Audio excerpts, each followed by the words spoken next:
Hello बच्चों, मैं हूं अमन सर, अमन फिजिक्स पूर्णिया से। और आपके लिए लेकर के आया हूं इलेक्ट्रोमैग्नेटिक इंडक्शन चैप्टर का ऑब्जेक्टिव क्वेश्चंस। तो आज के वीडियो लेक्चर में हम बहुत सारे इम्पोर्टेंट ऑब्जेक्टिव क्वेश्चंस को डिस्कस करने वाले हैं। और इस वीडियो में मैं इंग्लिश मीडियम और हिंदी मीडियम दोनों को साथ लेकर के चला हूं। तो दोनों मीडियम के जो स्टूडेंट हैं हमारे साथ इस वीडियो में जुड़ सकते हैं और आप हमारे वीडियो को देख करके बहुत सारा चीज सीख सकते हैं। तो मैं जो है स्टार्ट कर रहा हूं। आज का पहला क्वेश्चन ले रहा हूं इलेक्ट्रोमैग्नेटिक इंडक्शन यानी विद्युत चुंबकीय प्रेरण चैप्टर से। ओके, तो चलिए स्टार्ट करते हैं। पहला क्वेश्चन है हम लोगों का कि हु डिस्कवर्ड इलेक्ट्रोमैग्नेटिक इंडक्शन। तो पहला क्वेश्चन का जो है वो कह रहा है कि विद्युत चुंबकीय प्रेरण की खोज किसने की थी। तो ऑप्शन है Michael Faraday, Isaac Newton, James Watt, Albert Einstein. तो पहला का आंसर हो जाएगा ऑप्शन ए। ओके, यानी माइकल फैराडे। चलिए नेक्स्ट क्वेश्चन पे चलते हैं। कह रहा है unit of magnetic flux is, यानी चुंबकीय फ्लक्स का मात्रक पूछ रहा है। ओके, तो पहला ऑप्शन है टेस्ला, दूसरा वेबर, तीसरा हेनरी, चौथा न्यूटन। तो इसका मैग्नेटिक फ्लक्स का जो एसआई यूनिट हो जाएगा वो हो जाएगा अपना वेबर। नेक्स्ट क्वेश्चन है Lenz law is based on the law of. Length का नियम किस सिद्धांत पर आधारित है। तो पहला ऑप्शन है कंजर्वेशन ऑफ एनर्जी यानी ऊर्जा संरक्षण का नियम, कंजर्वेशन ऑफ चार्ज यानी आवेश संरक्षण का नियम, कंजर्वेशन ऑफ मोमेंटम यानी संवेग संरक्षण का नियम, कंजर्वेशन ऑफ मास यानी द्रव्यमान संरक्षण का नियम।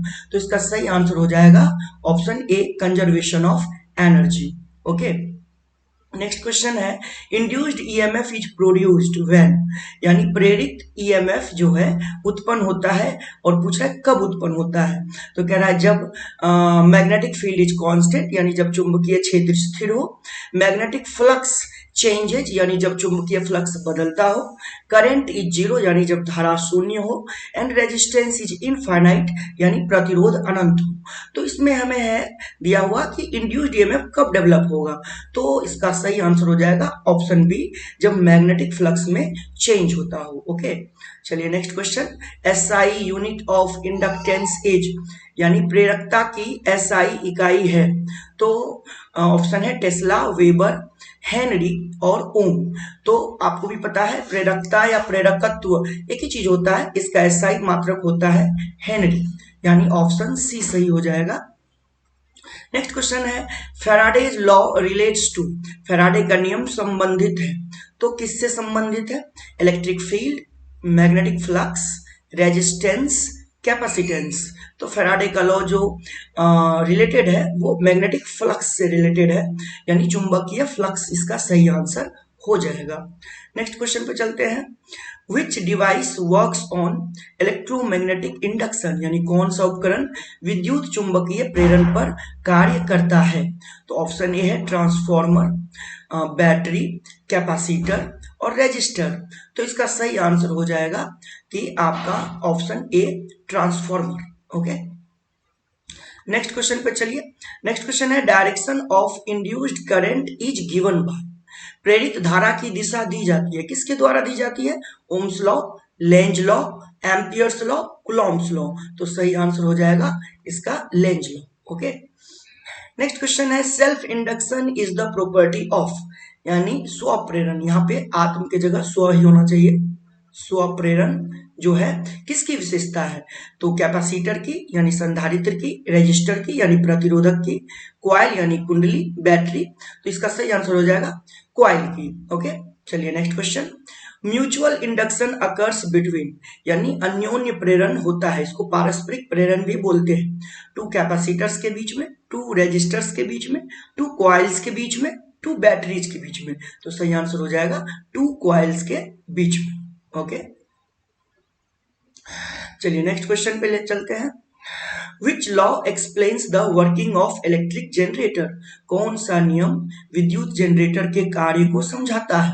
Faraday's law, Ohm's law, Coulomb's law, Gauss law. तो सही आंसर हो जाएगा Faraday's law. Okay, next question, the direction of induced current opposes, प्रेरित धारा की दिशा विरोध करती है किसका? मैग्नेटिक फ्लक्स यानी चुंबकीय क्षेत्र का, चेंज इन मैग्नेटिक फ्लक्स यानी चुंबकीय फ्लक्स में परिवर्तन का, इलेक्ट्रिक फील्ड यानी विद्युत क्षेत्र का, रेजिस्टेंस यानी प्रतिरोध का। तो इसका सही आंसर हो जाएगा क्या? चेंज इन मैग्नेटिक फ्लक्स, यानी फ्लक्स में जो चेंज होता है उसको अपोज करता है ना। और कौन सा चीज? प्रेरित विद्युत धारा की दिशा। ओके, नेक्स्ट क्वेश्चन है, which of the following is not related to electromagnetic induction, निम्न में से कौन विद्युत चुंबकीय प्रेरण से संबंधित नहीं है? Option A generator, transformer, electric motor and inductor. तो इसका सही आंसर हो जाएगा इलेक्ट्रिक मोटर।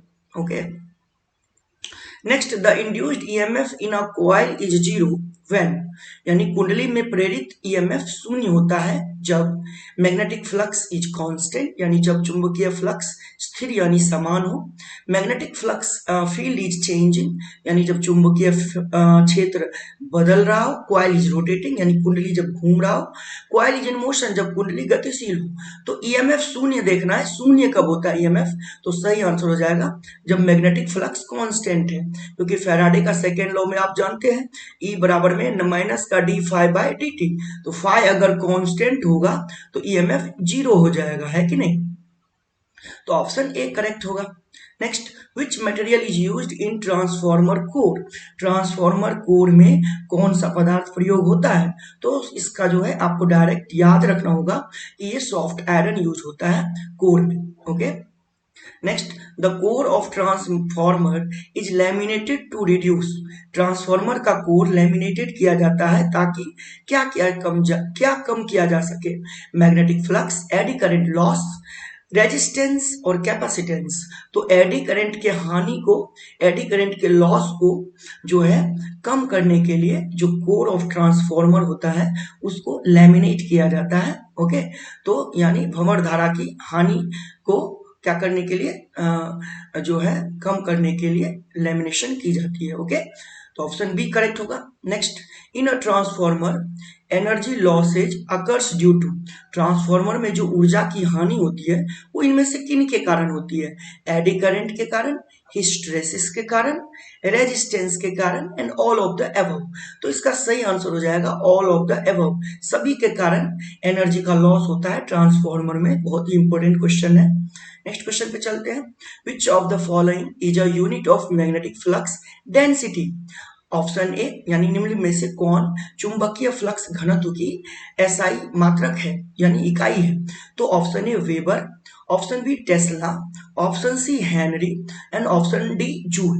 अब बच्चे इसमें गलती क्या करते हैं, इसमें वेबर आंसर कर देते हैं, बल्कि यहाँ पे चुंबकीय फ्लक्स नहीं है, चुंबकीय फ्लक्स घनत्व है। तो जब घनत्व लिखा हुआ रहे तो इसका आंसर हो जाएगा टेस्ला। ओके, ध्यान रखना इस चीज का। नेक्स्ट क्वेश्चन पे चलते हैं, a transformer can not work with, transformer कार्य नहीं कर सकता है डीसी सप्लाई पर, एसी सप्लाई पर, वेरिएबल वोल्टेज पर और हाई फ्रीक्वेंसी पर। तो इसका सही आंसर हो जाएगा डीसी सप्लाई पे ट्रांसफॉर्मर काम नहीं करता है, ट्रांसफॉर्मर केवल और केवल एसी सप्लाई पे काम करता है जिसमें वेरिएबल वोल्टेज और हाई फ्रीक्वेंसी दोनों चीज रहता है। Next, the induced EMF is directly proportional to, तो इंड्यूस्ड ईएमएफ यानी फैराडे का सेकेंड लॉ बोल रहा है किसके प्रोपोर्शनल होता है? तो आपको पता है ई बराबर में आप लिखते हो minus d phi by d t, और अगर एन टर्न हो तब ई बराबर में लिखते हो माइनस का n d phi by d t, लिखते हो ना। तो इसका सही आंसर हो जाएगा rate of change of flux, यानी option b. Which rule is used to find direction of induced current? Induced current का डायरेक्शन फाइंड आउट करने के लिए कौन सा जो है रूल वो यूज किया जाता है? तो ऑप्शन हो जाएगा Fleming's left hand rule, Fleming's right hand rule, amperes rule and Ohm's law. तो आपको मैं बताया हूं कि फ्लेमिंग का राइट हैंड रूल यूज करो और आपको इंड्यूस्ड करंट का डायरेक्शन मिल जाएगा, ऑप्शन बी हो जाएगा। Next, which of the following is not a unit of inductance, कह रहा है इसमें इंडक्टेंस का कौन सा यूनिट यानी एसआई मात्रक नहीं है, प्रेरकता का या प्रेरकत्व का? तो हेनरी है, वोल्ट, सेकेंड पर एम्पियर ये भी है एंड वेबर पर एम्पियर ये भी है। ओके, तो ऑप्शन सी जो है ये नहीं है। चलिए नेक्स्ट चलते हैं। The magnetic energy density in a field is given by, यानी चुंबकीय क्षेत्र में ऊर्जा घनत्व कैसे दिया जाता है। तो इसका फॉर्मूला आपको पता है, ऊर्जा घनत्व का आप लिखते हैं B² बाय 2 म्यू नॉट, है ना। यहाँ पे म्यू नॉट नहीं दिया हुआ है तो ऑप्शन ए को ही टिक करेंगे, B² bye 2 mu. Okay, next है in a transformer voltage is stepped up then current is, कह रहा है ट्रांसफॉर्मर में जब वोल्टेज बढ़ाते हैं तो धारा के साथ क्या होता है, इंक्रीज होता है, डिक्रीज होता है, remain same and becomes zero. तो ऑब्वियस सी बात है, वोल्टेज बढ़ेगा ट्रांसफॉर्मर में तो करंट घटेगा। ओके, तो ऑप्शन बी हो जाएगा। नेक्स्ट क्वेश्चन पे चलते हैं। The induced EMF in a conductor moving in a magnetic field is proportional to, कह रहा है इंड्यूस्ड ईएमएफ जो होता है कंडक्टर में, जब उसको मैग्नेटिक फील्ड रीजन में मूव कराते हैं तो किसके प्रोपोर्शनल होता है। तो आपको पता है इंड्यूस्ड ईएमएफ का फॉर्मूला लिखते हैं अपन लोग VBL। ये कब लिखते हैं, जब हमारा V और B और L ये तीनों एक दूसरे के क्या हो, म्यूचुअली परपेंडिकुलर हो। तो वेलोसिटी के भी प्रोपोर्शनल है, लेंथ ऑफ कंडक्टर के भी, और मैग्नेटिक फील्ड स्ट्रेंथ के भी, यानी तीनों के, V B और L तीनों के। तो ऑप्शन डी इसका सही आंसर हो जाएगा, all of the above. Next, which of the following is dimensionless, इनमें से कौन विमाहीन है। Magnetic flux, relative permeability, inductance और ईएमएफ। तो बेटा इसमें से जो है आपको पता है मैग्नेटिक फ्लक्स का एसआई मात्रक भी होता है, वेबर, है ना, ये भी याद कर लेना। प्रेरकता का हेनरी होता है, ईएमएफ का एसआई मात्रक वोल्ट होता है। ओके, और ये जो रिलेटिव परमिएबिलिटी है ना, ये मात्रकहीन होता है, ये मात्रकहीन होता है, और साथ के साथ ये विमाहीन भी होता है, यानी मात्रकहीन भी होता है और विमाहीन भी, यानी डायमेंशनलेस भी होता है। ओके, चलिए नेक्स्ट चलते हैं। नेक्स्ट क्वेश्चन है, the back EMF in a motor is due to, back EMF किसकी वजह से होता है। तो आपको पता है इलेक्ट्रोमैग्नेटिक इंडक्शन की वजह से होगा, यानी विद्युत चुंबकीय प्रेरण की वजह से। अगला, a coil has inductance L if current changes from I1 to I2 in time t, EMF क्या होगा। तो आपको पता है ईएमएफ का फॉर्मूला होता है -L di/dt। ओके, है ना, करंट में change with respect to time. तो आप देख लीजिए ये कहाँ पे दिया हुआ है, L I का चेंज यहाँ पे है और इनटू अपॉन में t है, यानी ऑप्शन ए को करेक्ट करिए, है ना। नेक्स्ट क्वेश्चन पे चलते हैं। In an AC generator frequency of induced EMF depends on, कह रहा है फ्रीक्वेंसी, एसी जनरेटर में फ्रीक्वेंसी किसके ऊपर डिपेंड करता है ना। इंड्यूस्ड ईएमएफ की फ्रीक्वेंसी किसके ऊपर डिपेंड करता है, स्पीड पर भी करता है, नंबर ऑफ पोल पर भी, मैग्नेटिक फील्ड स्ट्रेंथ पर भी। तो ऑप्शन डी इसका सही हो जाएगा। तो अपन लोग लगभग 30 सवाल कर चुके हैं। चलिए नेक्स्ट क्वेश्चन चलते हैं। कह रहा है a coil of inductance 2 henry carries 3 ampere current, energy stored कितना हो जाएगा। तो अपने को पता है एनर्जी स्टोर्ड करने का फॉर्मूला होता है हाफ LI²। ओके, तो यहाँ लिखिए हाफ, L के जगह 2 हेनरी और I के जगह 3 का स्क्वायर, 2 से 2 कट जाएगा, 3 का स्क्वायर 9 जूल इसका आंसर हो जाएगा, जो कि ऑप्शन ए में गिवन है। ओके, नेक्स्ट क्वेश्चन है the unit of magnetic permeability is. तो अपने को मैग्नेटिक परमिएबिलिटी यानी म्यू का यूनिट पूछा है, तो म्यू बराबर अपन लोग जानते हैं B/H होता है। ओके, और B जो होता है उसका ऐसा यूनिट टेस्ला होता है, और H का होता है एम्पियर पर मीटर। तो मीटर जाएगा ऊपर तो टेस्ला मीटर पर एम्पियर हो जाएगा, जो कि ऑप्शन सी में मुझे दिख रहा है। ओके, नेक्स्ट क्वेश्चन चलते हैं। Energy stored in an inductor is given by, यानी प्रेरक में, यानी प्रेरित प्रेरक जो भी बोलो, में संग्रहित ऊर्जा दी जाती है किसके द्वारा, तो हाफ LI² के द्वारा। अभी मैंने ये फॉर्मूला लिखा भी था। Okay, next question, the coefficient of mutual induction depends on, यानी अन्योन प्रेरण गुणांक निर्भर करता है किसके ऊपर, ज्योमेट्री ऑफ कॉइल पे, मीडियम बिटवीन कॉइल पे, नंबर ऑफ टर्न्स पे and all of the above. तो ज्योमेट्री पर भी डिपेंड करता है, मीडियम पर भी, नंबर ऑफ टर्न पर भी। तो ऑप्शन हो जाएगा डी इसका करेक्ट आंसर हो जाएगा, है ना। नेक्स्ट क्वेश्चन पे आते हैं, है ना। अब हम लोग एकदम एंड की ओर बढ़ रहे हैं। विच of the following affects mutual inductance between two coils, कह रहा है निम्न में से कौन दो कॉइलों के बीच में अन्योन्य प्रेरण यानी पारस्परिक प्रेरण को प्रभावित करता है? तो ऑप्शन ए में है डिस्टेंस बिटवीन कॉइल, यस करता है। ओरिएंटेशन ऑफ कॉइल, ये भी करता है। कोर मटेरियल करता है, यानी ऑप्शन क्या हो जाएगा? D, all of the above. Okay, the induced EMF in a coil is given by, ये लीजिए कुंडली में प्रेरित ईएमएफ दिया जाता है, तो फैराडे का लॉ पूछ दिया है, ऑप्शन ए करेक्ट हो जाएगा।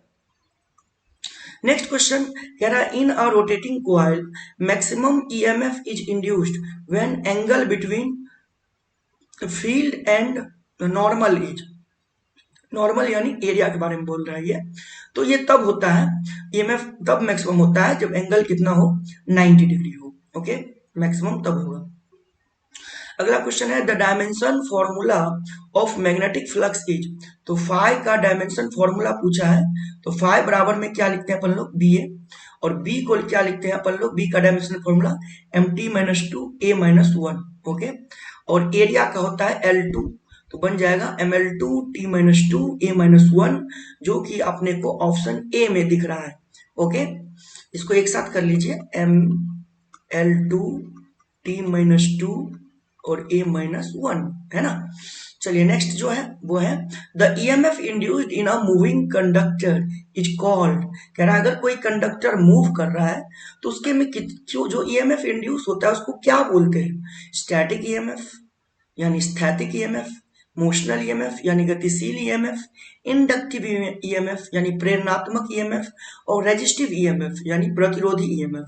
तो आंसर इसका आपको लग गया होगा, क्या होना चाहिए? B, motional EMF. ओके, किसी the magnetic flux through a surface depends on, कह रहा है किसी सतह से चुंबकीय फ्लक्स किस पर निर्भर करता है? तो आपको पता है फ्लक्स का फॉर्मूला होता है बी ए कॉस थीटा, तो ये किस पर डिपेंड करेगा आप खुद बताइए? मैग्नेटिक फील्ड पे बिल्कुल, एरिया बिल्कुल, एंगल बिल्कुल, यानी ऑप्शन डी करेक्ट हो जाएगा।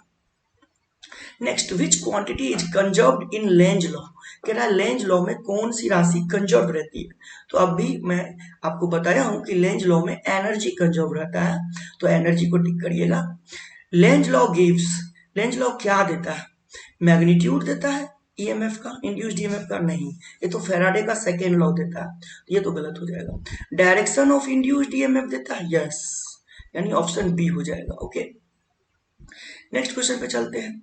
इन electromagnetic induction current is induced due to, कह रहा है इलेक्ट्रोमैग्नेटिक इंडक्शन में करंट जो है, विद्युत धारा जो है, वो कैसे उत्पन्न होता है, किसके कारण उत्पन्न होता है? स्टैटिक मैग्नेटिक फील्ड के कारण, चेंजिंग मैग्नेटिक फील्ड के कारण, इलेक्ट्रिक फील्ड के कारण, और हीट के कारण। तो आंसर बी हो जाएगा, चेंजिंग मैग्नेटिक फील्ड के कारण। ओके, एंड जो दिया हुआ है transformer works on the principle of, बहुत इंपॉर्टेंट क्वेश्चन है, एग्जाम में पूछा हुआ भी है कई बार, ट्रांसफॉर्मर किस सिद्धांत पर कार्य करता है? तो डायरेक्ट अपने को खोजना है म्यूचुअल इंडक्शन कहाँ लिखा हुआ है। ओके, तो म्यूचुअल इंडक्शन पे काम करता है। ओके, चलो last question, second last question पे है the induced EMF in a coil is independent of, कह रहा है इंड्यूस्ड ईएमएफ किससे इंडिपेंडेंट रहता है? नंबर ऑफ टर्न से नहीं, इस पर डिपेंड करता है। Rate of change of flux नहीं, इस पर डिपेंड करता है। एरिया ऑफ कॉइल नहीं, इस पर भी डिपेंड करता है। रेजिस्टेंस ऑफ कॉइल इस पर डिपेंड नहीं करता है। ठीक है, तो ऑप्शन डी हो जाएगा। और लास्ट है which of the following increases self inductance of a coil, L का वैल्यू बढ़ाने में कौन हेल्प करेगा? तो आपको पता है सेल्फ इंडक्टेंस ऑफ कॉइल को अगर इंक्रीज करना है तो हम लोग क्या करते थे? सॉलिनॉइड के अंदर में मैग्नेटिक सब्सटेंस इंक्लूड करते थे। यहाँ पे हमारे हमको कौन सा चीज दिख रहा है? Iron core. अगर आयरन कोर हम लोग इंड्यूस अंदर में इंसर्ट कर दिए कॉइल के अंदर में, तो उसका सेल्फ इंडक्टेंस इंक्रीज हो जाएगा। ओके, तो बच्चों हम लोगों ने आज 45 क्वेश्चन डिस्कस किया है, और बहुत ही कम समय में डिस्कस किया है, आपका समय का भी काफी ध्यान रखा हूं मैं। और जितने भी बच्चे हमारे इस वीडियो चैनल को देख रहे थे, है ना, ये हमारा लास्ट जो है क्वेश्चन था, हमने इसको कंप्लीटली वीडियो को सॉल्व कर दिया है। उम्मीद है कि आपको बहुत अच्छी तरह से समझ में भी आया होगा। तो आप जाते जाते हमारे चैनल को सब्सक्राइब कर दीजिए, और इस वीडियो पे एक लाइक प्यारा सा दे दीजिए, है ना, ताकि हमें थोड़ा सा मोटिवेशन मिले। और जो अपने फ्रेंड सर्कल है उस फ्रेंड सर्कल में इसको शेयर करने से मत चूकिएगा, इसको शेयर कर दीजिएगा ताकि और बच्चों को भी इसका फायदा मिले। चलिए मिलेंगे हम लोग नेक्स्ट वीडियो में। नेक्स्ट क्वेश्चन सेट को लेकर के। Thank you so much.